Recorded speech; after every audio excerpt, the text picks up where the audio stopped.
त्यांना शेवटी आम्ही विनंती करू आणि दीर्घकाळ बारामतीचं नेतृत्व आदरणीय पवार साहेबांनी केलं, आदरणीय दादांनी सुद्धा विधिमंडळामध्ये केलं, संसदेमध्ये आदरणीय पवार साहेबांनी केलं, दादांनी केलं काही काळापुरता, तदनंतर सुप्रियाताई करतायत. त्याच्यामुळे त्यांनी यावं अशी आमची त्यांनाही विनंती राहणार आहे. बीएसएल कंपनीचा जो मालक आहे रोहित सिंग त्याला अटक करण्यात यावी अशी मागणी जय पवार यांनी केली. आज मी या कामासाठी आलेलो आहे. जी जय पवारांची मागणी आहे तीच राष्ट्रवादी काँग्रेस पक्षाची मागणी आहे. तपास शीघ्र गतीने व्हावा.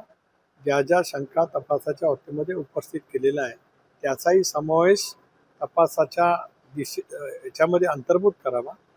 कुणी अनेक लोकप्रतिनिधी या बाबतीमध्ये वेगवेगळ्या शंका उपस्थित केल्या.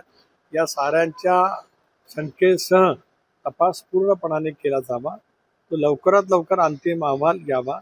तो राज्याच्या जनतेपुढे आणि देशाच्या जनतेपुढे सुद्धा यावा.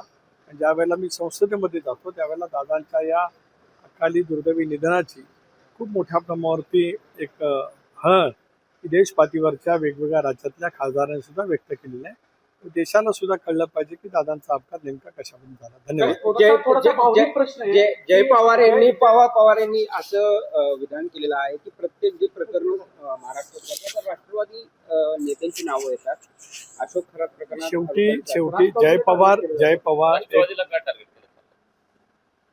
जय पवार एक तरुण नेते आहे. राष्ट्रवादी काँग्रेस पक्षाचे उद्याचं युवा नेतृत्व आहे.